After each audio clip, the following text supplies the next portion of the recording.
Okay, so I woke up today after getting 8 hours of sleep, and I definitely am still dealing with an upper respiratory tract infection. Um, I had a little bit of caffeine, and I took 5 milligrams of prednisone, and I am feeling a little bit better. So I wanted to um, go over again something that I had posted earlier and deleted because I made some mistakes in that video. Um, so this is in respect to cats and, you know, Jackson Galaxy and cats being kept indoors and having catios and things. I definitely agree with Jackson Galaxy that cats, for the most part, should be kept indoors. And that, they can have a catio or whatever. And, I think that's a good idea. At the same time, I feel like, if you keep an eye on your kitty, no matter where you are, um, and you have your eyes actually on them, then I think you're good.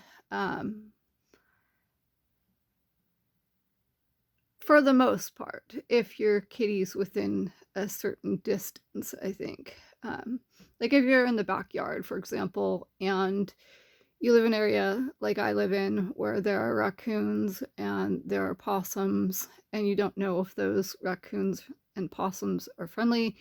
Um,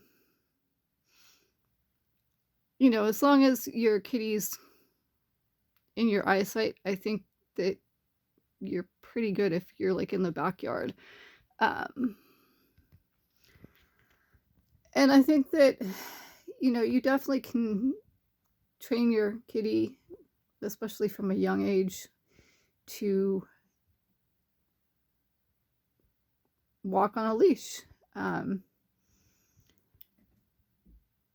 I think you can take your kitties hiking with you or whatnot, just as long as you're aware of where your kitty is, what the dangers are, and you're ready to, take action swiftly if something should happen.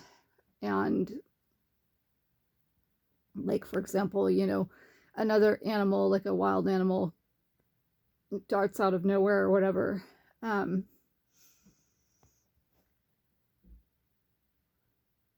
I just don't think it's a wise idea to just let your cat or your kitty roam freely without having an eye on them. Like, let them roam freely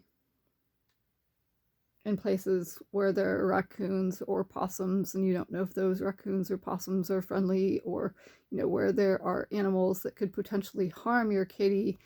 Like, let your kitty roam freely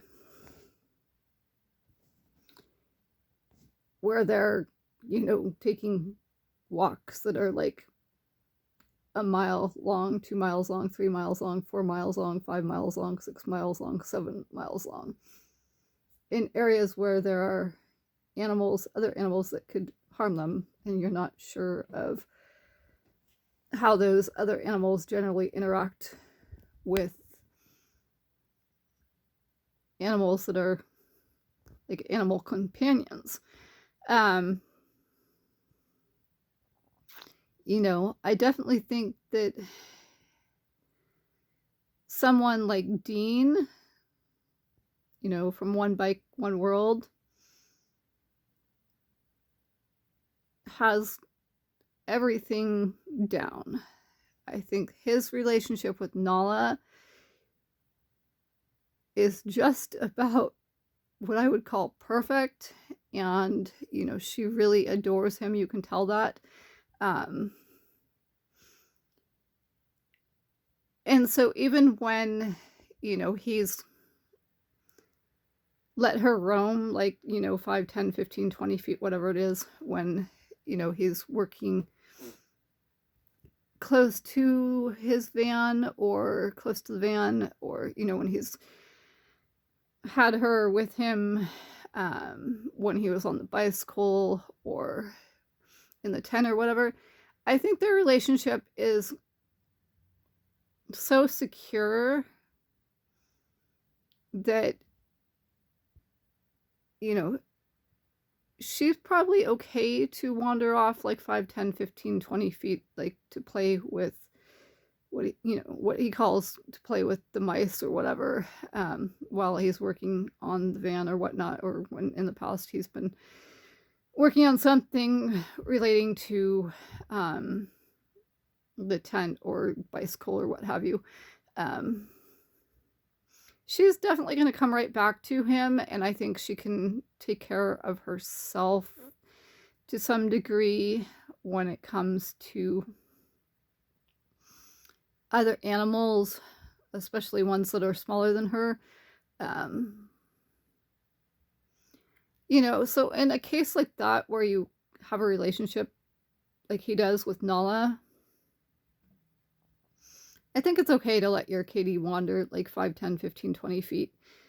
And especially if, you're confident that your kitty can take care of themselves when it comes to other animals, especially ones that are smaller than they are.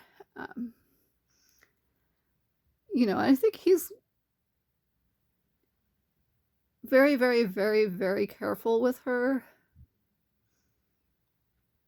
And I think he's aware of the possible dangers, even with people. So, yeah, I mean, just if you live in an area like I do, where there are possums, raccoons, and other animals, and you're not sure if they're friendly or not, please keep an eye on your kitty.